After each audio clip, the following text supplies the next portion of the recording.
Back when I was 47, I found out that my ex-wife Rachel had been having an affair with my best friend John, practically for half of our marriage. I was completely heartbroken, and how she was nonchalant about the whole thing, and she practically took half of my stuff in the divorce. And yeah, I thought my life would end. At first, my kids took my side and cut them off, but after my youngest had her newborn, suddenly she wanted to reconnect with her mom during this hard time. I told her if she did, I would be out. I was already humiliated by them, and if she desperately wanted them in her life, then she didn't need me. I guess she and her siblings thought I was joking, because they brought that W and her bastard to my son's house in an attempt to ambush me into fixing our relationship. It was a huge fight, and by the end, I told them to never contact me again. I don't care if I lose access to my grandkids. I don't care if I miss out on important life milestones. I freaking hated them and never wanted to see them again. After that, I did just that. I blocked them, ignored them when they came to my house, and sometimes called the cops. I finally got my peace when I moved to Florida. It's been 10 years since I last saw them, and to be honest, my life hasn't been this happy. Last week, I got an email from, you guessed it, one of my past kids. It was summed up with her wanting me in her life. She said how much she had missed me, and how much I had missed in her life. She specifically pointed out that she was renewing her vows, and was going to have an actual wedding this time. First time she just eloped with her husband at the courthouse, and wanted me there. She added her other siblings' things I had missed. I left that email alone for a good 2 weeks before I responded. When I did, I told her I had no interest being in her life. She and her siblings made it clear that they were able to have those milestones with people that nearly broke their dad, and again, they obviously didn't want or need me. I told her that when her first husband cheated on her, I nearly broke his face, but she couldn't be on my side after such a betrayal. I told her if she expected me to move on after all of that, she was truly stupid, and just like her mom. I told her to stop contacting me and wished her a good life. I told one of my buddies about this, and he said I was beyond cruel for this email. Am I the a-hole? You've made your decision, but it seems there's a tremendous amount of anger attached to it.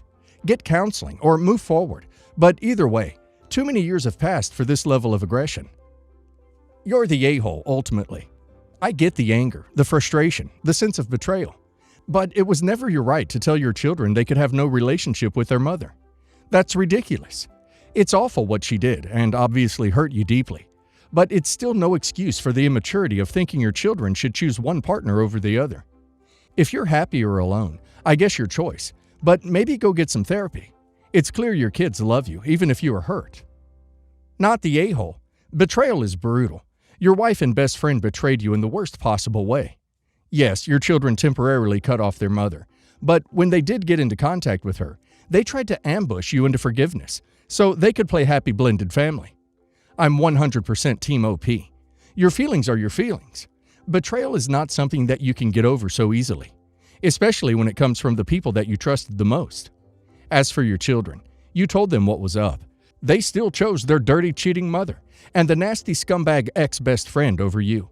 I'm rooting for you. Don't back down. You've made it 10 years without them in your life. Update. 2 weeks had passed since I sent that email. I thought I had made my point clear, and I was prepared to continue living my life in peace, free from the drama and betrayal of my past. But then last Friday, I received a package at my doorstep. It was a small unmarked box. Hesitantly, I opened it to find a stack of letters bound with a red ribbon. The top letter was from my daughter. Dad, it began. I know you hate us, and I understand why. But please, before you burn these letters, read mine, just once. I almost tossed the box into the trash, but something, curiosity maybe, made me sit down and read. As I opened her letter, a photo fell out. It was of her and her newborn baby, a child I had never met, a grandchild I had sworn off knowing. The sight tugged at something deep inside me, something I thought had long been dead. She wrote about her pain, her regrets, and how she had spent the last decade reflecting on her choices. She didn't excuse what she and her siblings had done, but she begged for understanding. She wrote about her struggles, her growth, and how much she missed having me in her life. She described moments I had missed, like her child's first steps and first words. She painted a picture of a life I had chosen to ignore, and for the first time in years, I felt a pang of something other than anger. Each letter for my other children followed. each one filled with their own stories, apologies, and pleas for forgiveness. They spoke of their attempts to reach out to me, the void they felt without me, and the hope that one day we could rebuild what was lost. As I finished reading the letters, I felt a torrent of conflicting emotions. Part of me wanted to hold on to my anger, to protect myself from more pain. But another part, the part that remembered the joy of fatherhood, the pride in watching my children grow, began to question if holding on to this grudge was worth the continued isolation. Then I reached the final letter. It was from Rachel. I hesitated, almost unable to open it, but I did. She wrote about her own regrets, how she had watched our children suffer from the fallout of our broken relationship. She didn't ask for forgiveness for herself, but begged me to reconsider for the sake of our children and grandchildren. Now I'm at a crossroads. Do I cling to my anger and continue living my solitary life? Or do I take a chance and reach out, risking more pain, but possibly finding reconciliation and healing?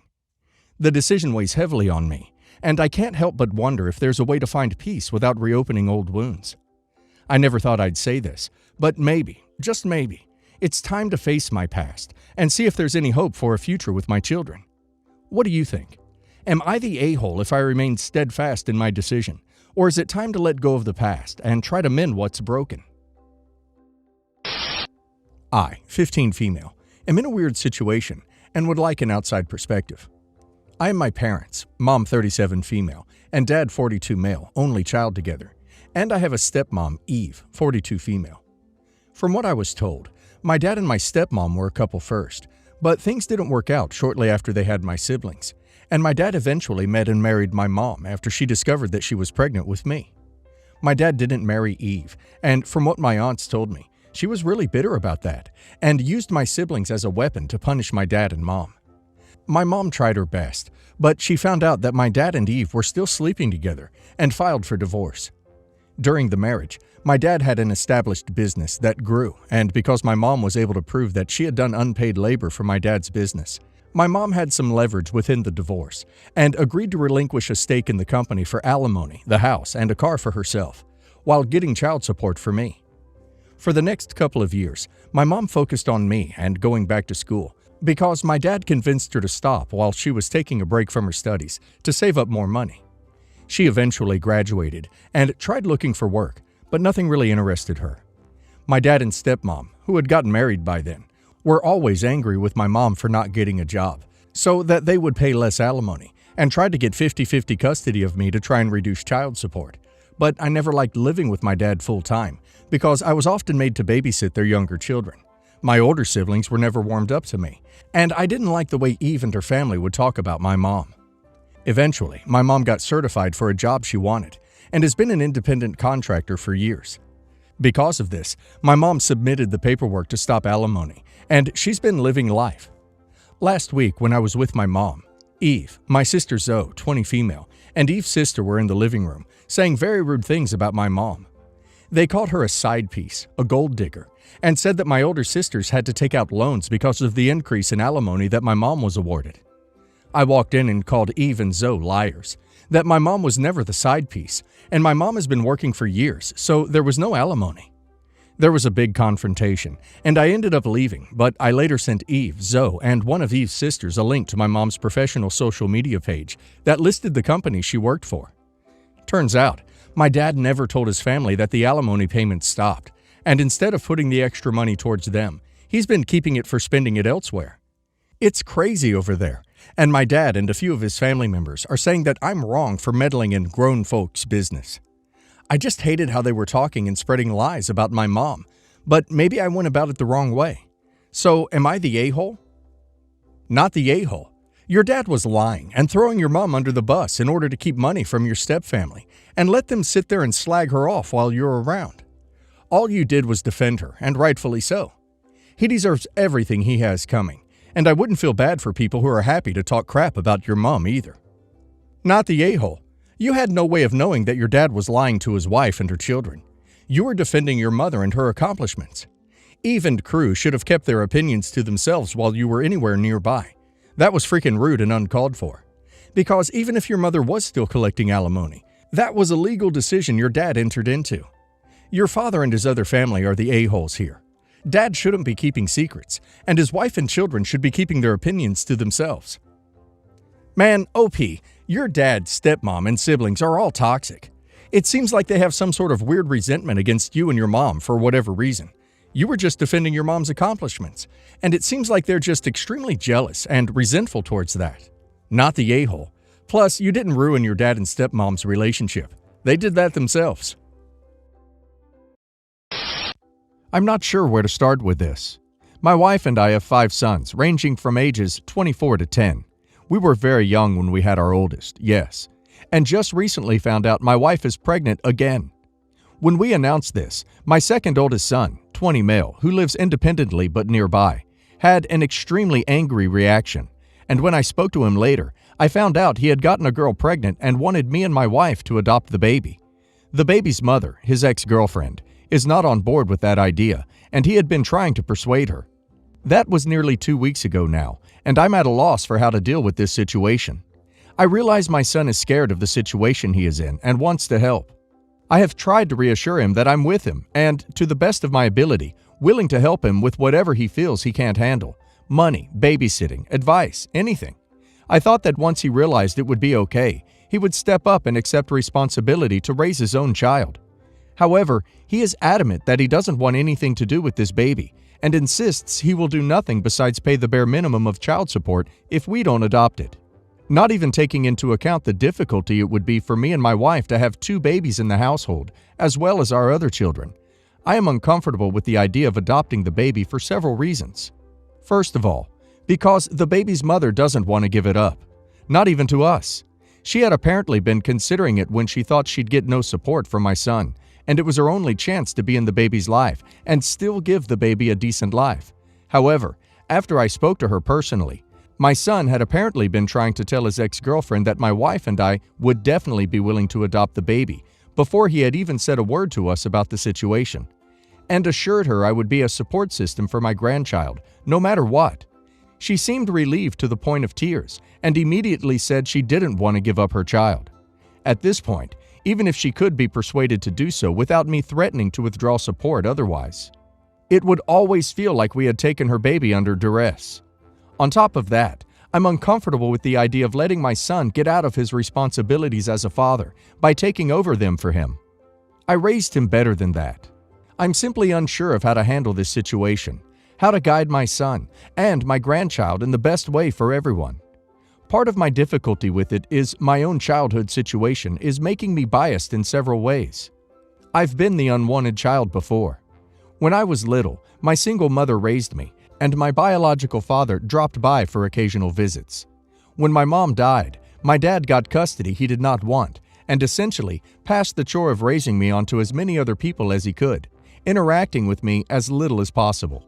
It was an incredibly lonely childhood, and that rejection still hurts.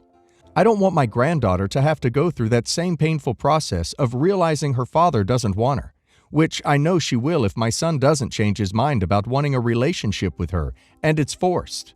However, even if a relationship isn't forced, she's going to wonder why her father isn't in her life and learn that she's unwanted either way, and I don't think it's possible for that not to be hurtful.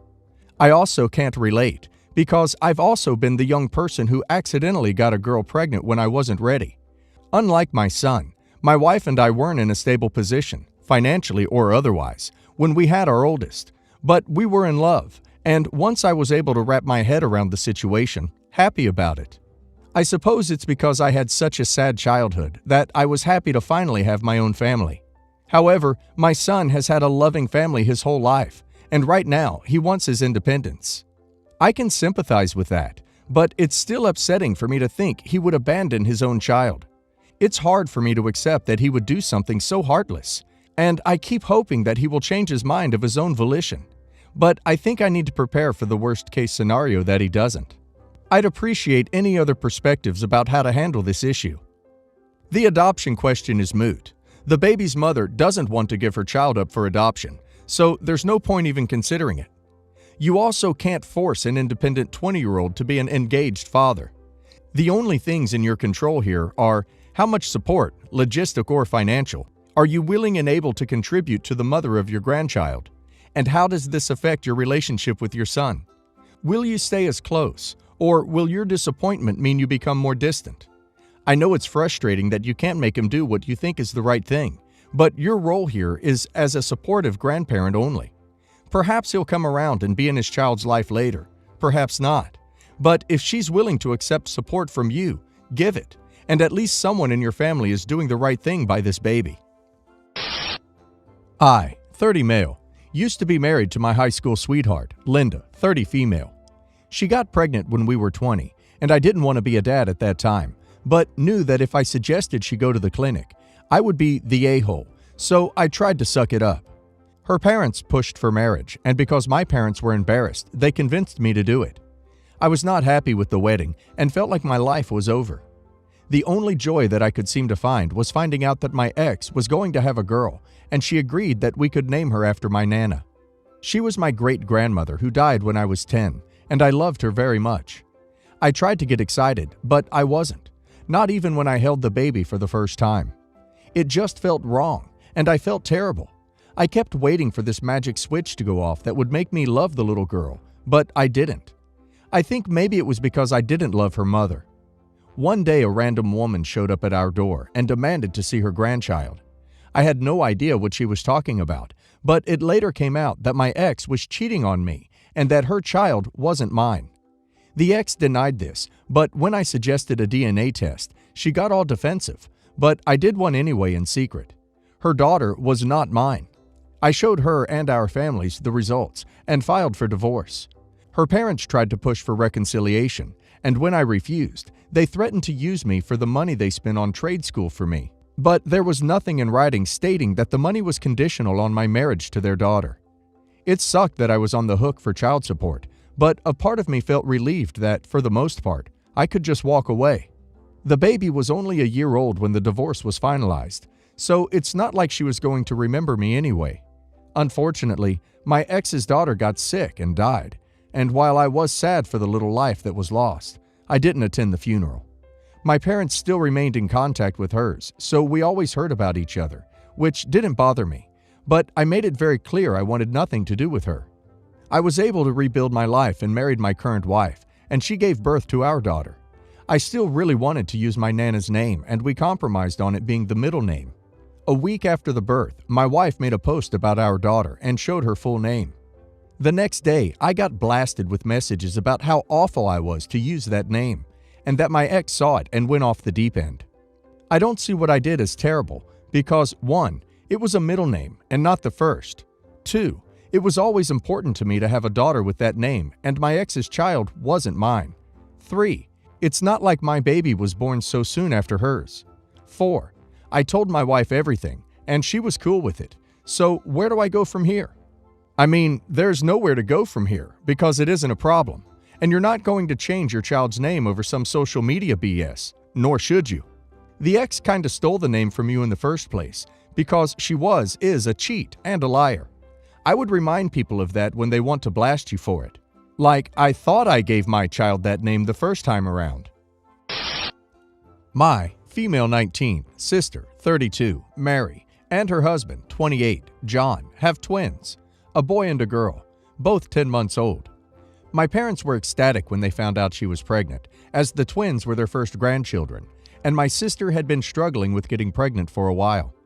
I was happy for my sister and John, but I couldn't help wondering how they were going to handle this financially. They're in quite a bit of debt, and both work long hours. My question was answered a few weeks ago when we had a big family dinner. Me, parents, Mary, John, brother Mike, 21, brother Josh, 25, and his wife Sophie, 27. My sister announced she would be returning to work in 2 weeks, so they were going to need everyone to chip in and babysit and help out financially. I'm not gonna lie, I was shocked when I heard this because it sounded a bit ridiculous that they expected everyone to babysit their kids for free and to give them money for their debts. Mary went around the table asking everyone when they could watch the twins so she could draw up a roster and how much money they could spare. Everyone was contributing, and Sophie was even talking about trying to move her work shifts around so that she could babysit. I'm a full-time college student, and I have a part-time job at a bakery, so I really have no time or cash to spare. I'm also not great with kids, especially babies. I literally have absolutely no idea how to take care of them. When Mary got around to me, she said she thought I could do the most hours since I was only in college and didn't have any serious commitments. Her whole attitude kind of annoyed me, and I told her I wasn't going to be babysitting her kids or going to chip in money-wise, and that it was her decision to have kids, so it's her responsibility. The room went silent, and my sister started crying, and everyone started giving out to me for being selfish, and my mom said that in our family, we take care of each other. I left the dinner because everyone was so mad at me and demanding I apologize. I agree that maybe I was a little blunt with her, and maybe I should have offered to babysit once or twice, but I don't think I'm completely in the wrong. My family is still pissed at me, and my parents are demanding I not only apologize to Mary and John, but write them a check to help them out. I have like $70 in my bank account, so that's not going to happen. I want to apologize for being rude, but I know they're still going to expect help. Am I the a-hole? Not the a-hole. What they are asking for is ridiculous, and them expecting you to do more because you're in college is just absurd. Edit. I forgot to add this earlier. I was in a rush. If the parents of these children really are in debt like OP said, then a baby should be the last thing on their mind. I think it is just unfair for a child to be brought up in an environment like that. If they can't look after the baby, then they shouldn't even be raising the baby. I think adoption should be an option here. Entitled sister. Why did she have kids if she can't look after them? Financial support and free babysitting. Ugh. Why does everyone in the family allowing this kind of behavior? Doesn't she feel and guilt shame? Asking a college student to babysit for free. Does she think Earth rotates around her? These are my questions for OP's sister. Not the a-hole. Their behavior is entitled as hell. It still may be best to apologize for being rude and explain that you don't have any time or money to spare. Maybe offer that in the future you might be able to babysit if your schedule opens up, and you'll let them know, but right now it's a no. The beauty of that is they think you've compromised, but then your schedule just somehow doesn't clear up. My 29 male, fiancé, 26 female, is an escort. She was open about it when we started dating and says she's committed to slowly pulling out of the profession. She started working as a part-time receptionist at a daycare in the past year. I used to be a nurse, but now I own a nursing agency that I have been working hard to grow. My family has had a history of bad divorces. My parents are regular working professionals, but my mom's father was independently wealthy and had a divorce where they were in and out of court for like 10 years. Before my dad met my mom, he had a divorce that lasted 2 times longer than his 2.5-year marriage. My family is also biased against escorts because people they know have been cheated on by their partners with escorts. My sister's friend chose to be a single mom because she caught her boyfriend with an escort when she was 1 week postpartum. My fiancé and I decided to keep the fact she's an escort under wraps, so we told them about the job at the daycare. My parents and sister all liked my fiancé a lot. They said she was charming, funny, and beautiful. They also liked her interest in early childhood education. So I had their approval when I asked my fiancé to marry me. We were planning on a ceremony in a church in December because my fiancé loves the idea of a winter wedding. This all went to hell when a permanent bachelor friend of my sister's boyfriend showed her that he had an interaction with her on an escort website a year ago. He saw her twice and they had texted back and forth and exchanged photos. Confronted with the screenshots, we decided to come clean together and told them about how she was slowly but definitely getting out of the industry and has been doing it to pay off debts and be financially secure. My family is furious and says I was being irresponsible and asked if I felt embarrassed. They said I needed to get a prenup, and if I didn't, they didn't want to support this wedding and threatened to boycott it. My fiancé said she'd be devastated if I seriously asked that, and said she is not materialistic and would have been fine with a courtroom wedding. Now there is tension between us, and now my parents are saying that I should postpone the wedding until she isn't an escort for a year, plus a prenup so she won't steal part of my nursing agency, while my future mother-in-law and my fiancé says we could always have another celebration when the in-laws came around, but that she was thinking that a courthouse wedding could happen sooner than December. What do I do? I'm curious why people feel offended by prenups. If that's all it takes for the family to accept her and she's not materialistic or gold-digging, then where's the issue? Am I missing something? Family does sound pretty extreme though. My man, Your parents are not against her because of the personal family history with cheating, but simply because she is a P. While it's your life and you can do what you want, you can't possibly expect your parents to be alright with it. The vast majority of parents wouldn't be. As for the prenup, I really don't see a reason why she'd not sign it. If you guys plan on keeping contact with your parents, that's an easy way to appease them. Listen here, OP. Absolutely no family in their right minds would accept a P daughter-in-law. You can dress it up any way you want, but the fact remains, she will never get any respect or admiration from them. As much as we all want to pretend to be PC and woke and accepting of others, there are limits, and S-work is one of them. When you get involved with someone like her, you have so much more to consider future-wise, like your kids, their friends and parents, their teachers, your community, your colleagues. If one obscure person recognizes her from long ago, how many others will do so? And that all comes back to hover around your family. Marry her if you want to, but don't have unrealistic expectations from people. The prenuptial is the least of your problems. Although I am now very curious why she and her mom are suddenly pushing to marry before the date that you originally set. Why aren't you asking yourself that question?